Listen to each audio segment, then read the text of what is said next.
Hey Non-Techies, this is Jess from Non-Techie HQ.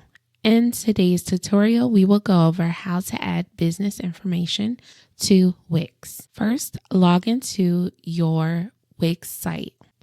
Once you're in the dashboard, we will go to Settings and Business Info. In Business Info, you can add your name, your logo, the category of your business, a short description. If you have a location that you would like visible to your customers, you can add that here.